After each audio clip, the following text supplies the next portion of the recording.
He stood barefoot outside the store, his eyes fixed on the shoes he knew he'd never afford. When he walked in to ask about a used pair, laughter and rejection met him. But what the clerk didn't know was that the boy's life was about to change overnight. The very next morning, luxury cars pulled up outside that same shop, and the boy who had been laughed at was now the one calling the shots. What happened in those 24 hours?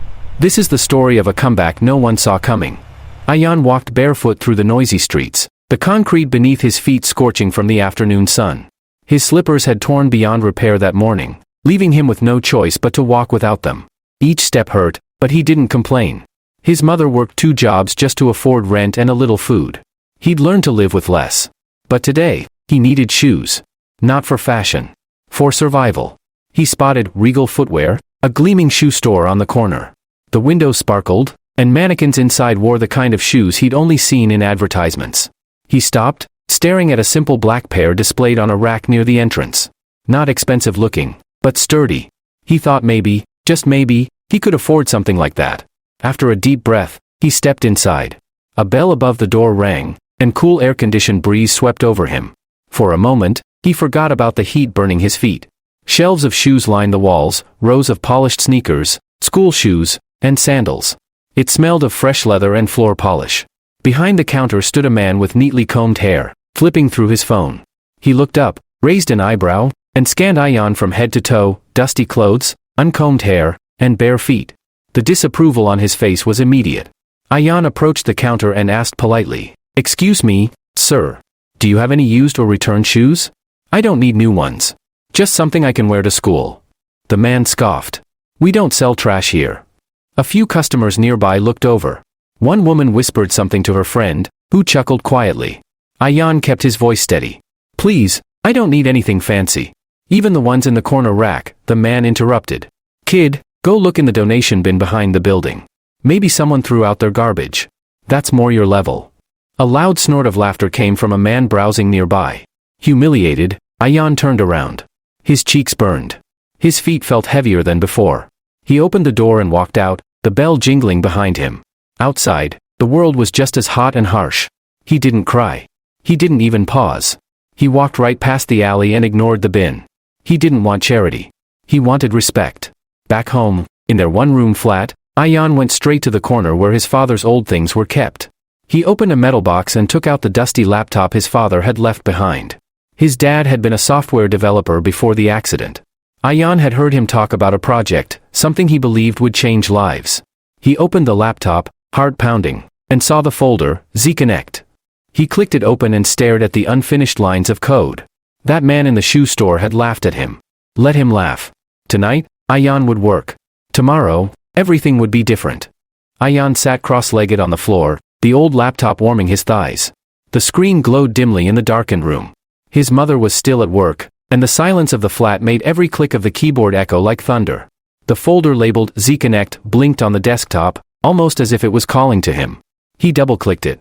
Inside were files his father had written, lines of code, handwritten notes scanned in, flowcharts sketched roughly in a drawing app. Ayan could hear his father's voice echoing in memory. "This app will help kids who can't afford schools. It'll be a classroom in their hands, even without Wi-Fi." The idea had been brilliant. A lightweight, AI-powered learning platform that could run offline on cheap Android phones. Ayan didn't understand everything in the code, but he had watched his father enough to know how to find his way. He opened a YouTube video on his tiny phone, balanced it on a cup, and began following along with coding tutorials while referencing his father's project. Hours passed. His fingers fumbled, eyes strained, and stomach growled. But he kept going. By 3 a.m., he had something, a rough, functional prototype. It wasn't perfect, but it worked. The app loaded basic lessons, asked quiz questions, and gave feedback in real time. He added a few graphics, voice instructions, and saved it to a drive. He knew he needed help getting it seen. Using his limited mobile data, he recorded a short demo video with his phone camera. He stood barefoot, introduced himself, explained the app, and showed how it worked. His voice cracked, but his words were clear. "I built this based on my father's dream. It's for kids like me, who want to learn, even if we don't have much." He uploaded the video to a tech forum his father used to follow and posted the link on Twitter, tagging a few well-known developers and education accounts. Then he went to sleep. When he woke up 4 hours later, his phone was buzzing nonstop. Notifications flooded in, retweets, shares, comments. This is genius. Built by a 12-year-old? Where can I donate? Someone had translated the video and uploaded it to other platforms. A famous Silicon Valley investor had commented, "Reminds me of my son. Let's talk. I want to back this." Within hours, a live Zoom call was arranged. Ayan, nervous but composed, answered questions about the app, his life, and his vision. The investor was impressed. "I'll fund you," the man said. $2 million to start. And full mentorship. Ayan's mouth went dry. Are you serious? "I don't joke with brilliance," the investor replied. When the call ended, Ayan stared at the screen, stunned. His heart pounded. The store that humiliated him, the man who had laughed at him, they had no idea who he really was. He got up, stretched his aching legs, and looked down at his bare feet. Tomorrow, he'd walk into that store again. This time, he wouldn't be asking. The next morning, Main Street was quiet as shopkeepers pulled up shutters and swept dust from their storefronts. The sky was still painted in early orange hues when a sleek black SUV turned the corner and stopped directly in front of Regal Footwear. The man who owned the store, Mr. Salim, was arranging a new shipment of shoes on the display rack. He looked up, confused by the vehicle. A well-dressed man in a navy suit stepped out first, clearly a lawyer. Then the back door opened, and out stepped a boy. Barefoot no more. Ayan was dressed in simple but neat clothes. His hair was combed, his eyes calm. No anger, no arrogance, just quiet purpose. The same boy Mr. Salim had laughed at less than 24 hours ago. Mr. Salim squinted. "Hey, you again? Found some coins, did you?" Ayan walked up to him, silent for a moment. "No," he said calmly. "I'm here to buy the store." The man laughed loudly, clearly thinking it was a joke. "You? Buy this? Son, this isn't a toy stand."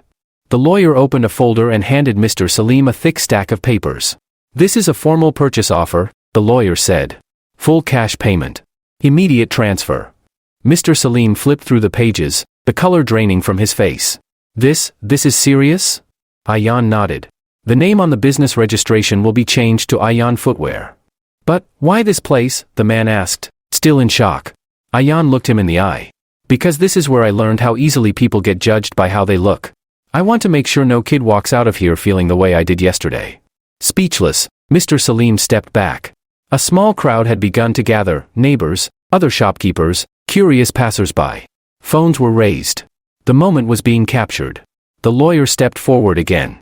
"If you'd kindly pack up your personal items, sir, the store now belongs to Mr. Ayan." Mr. Salim obeyed, still dazed. He packed his desk slowly, glancing at the boy who just bought the building he thought was too good for him.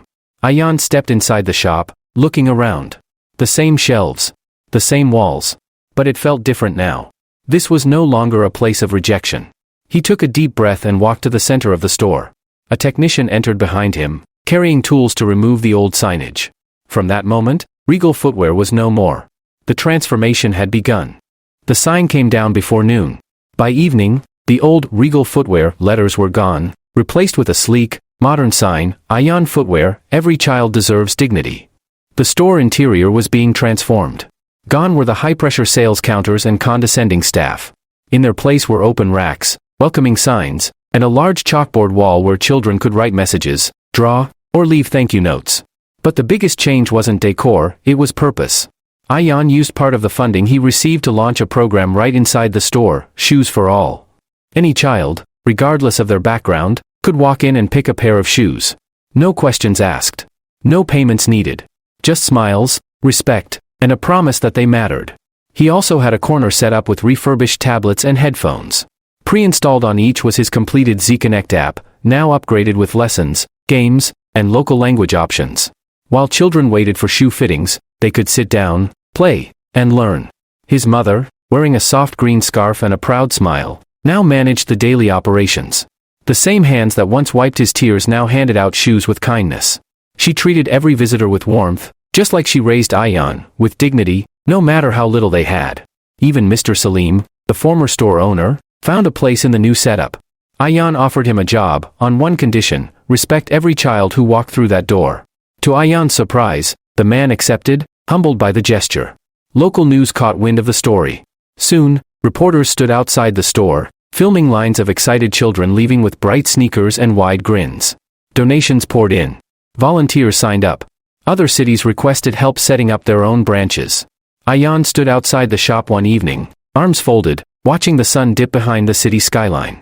The same streets he walked barefoot now echoed with laughter and little footsteps wearing fresh new shoes.